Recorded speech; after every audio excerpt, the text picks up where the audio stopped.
اے نبی، مجاہد لوگ تم سے غنیمت کے مال کے بارے میں دریافت کرتے ہیں کہ کیا حکم ہے۔ کہہ دو کہ غنیمت اللہ اور اس کے رسول کا مال ہے، تو اللہ سے ڈرو اور آپس میں صلح رکھو، اور اگر ایمان رکھتے ہو تو اللہ اور اس کے رسول کے حکم پر چلو۔ مومن تو وہ ہیں کہ جب اللہ کا ذکر کیا جاتا ہے تو ان کے دل ڈر جاتے ہیں، اور جب انہیں اس کی آیتیں پڑھ کر سنائی جاتی ہیں تو ان کا ایمان اور بڑھ جاتا ہے،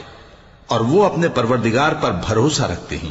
اور وہ جو نماز قائم کرتے ہیں اور جو مال ہم نے ان کو دیا ہے اس میں سے نیک کاموں میں خرچ کرتے ہیں، یہی سچے مومن ہیں، اور ان کے لیے ان کے پروردگار کے ہاں بڑے بڑے درجے ہیں اور بخشش اور عزت کی روزی ہے۔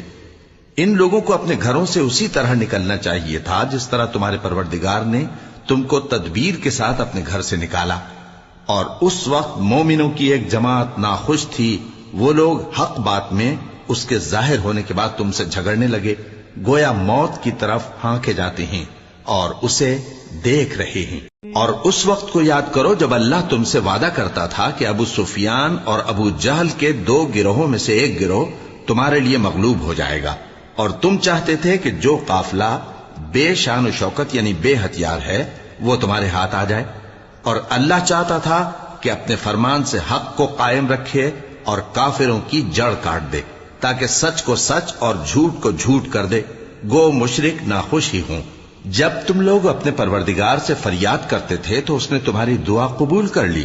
اور فرمایا کہ تسلی رکھو، ہم 1000 فرشتوں سے جو ایک دوسرے کے پیچھے آتے جائیں گے تمہاری مدد کریں گے۔ اور اس مدد کو اللہ نے محض بشارت بنایا تھا کہ تمہارے دل اس سے اطمینان حاصل کرے، اور مدد تو اللہ ہی کی طرف سے ہے، بے شک اللہ غالب ہے، حکمت والا ہے۔ جب اس نے تمہاری تسکین کے لیے اپنی طرف سے تمہیں نیند کی چادر اڑا دی اور تم پر آسمان سے پانی برسا دیا تاکہ تم کو اس سے نہلا کر پاک کر دے اور شیطانی نجاست کو تم سے دور کر دے، اور اس لیے بھی کہ تمہارے دلوں کو مضبوط کر دے اور اس سے تمہارے پاؤں جمائے رکھے۔